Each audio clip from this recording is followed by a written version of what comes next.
Yummy all-natural vanilla ice cream. So rich, so simple. Just cream, milk, sugar, and beaver butt. That's right, if natural vanilla flavor is on the ingredient list of your ice cream, there's a chance that you may indeed be eating beaver butt goop.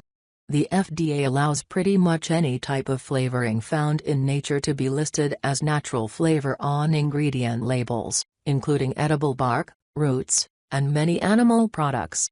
Here's a look at some common disgusting natural substances and how to avoid them. Castoreum. This is the manufacturer's term for the secretions of a beaver's castor sacs, located very near the animal's anal glands. They're nauseating no matter what you call them. Fortunately, castoreum is difficult to extract, so most manufacturers opt for real vanilla instead.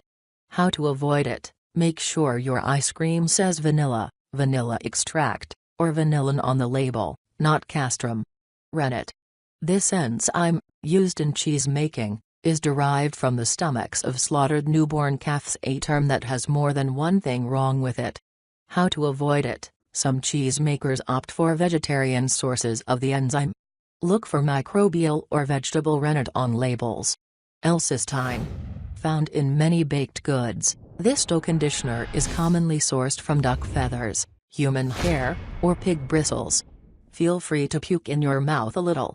How to avoid it: there are some synthetic forms of L-cysteine that are vegetarian and kosher.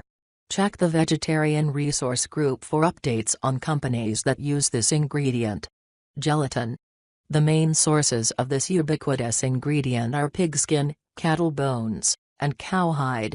Gelatin is used for much more than Jell-O. It can be a thickener for yogurt, ice cream, and some margarine, and is commonly mixed in marshmallows and gummy candies. How to avoid it: there are some vegetarian versions, but a better bet is just to avoid gelatin altogether. Many high-quality dairy products don't contain it. Cellulose. This fiber, used in everything from hamburger to salad dressings, often comes from wood pulp. How to avoid it: not all cellulose is bad, it's actually a natural component of plant cells. But it's difficult to tell which cellulose comes from grass and what's from bark.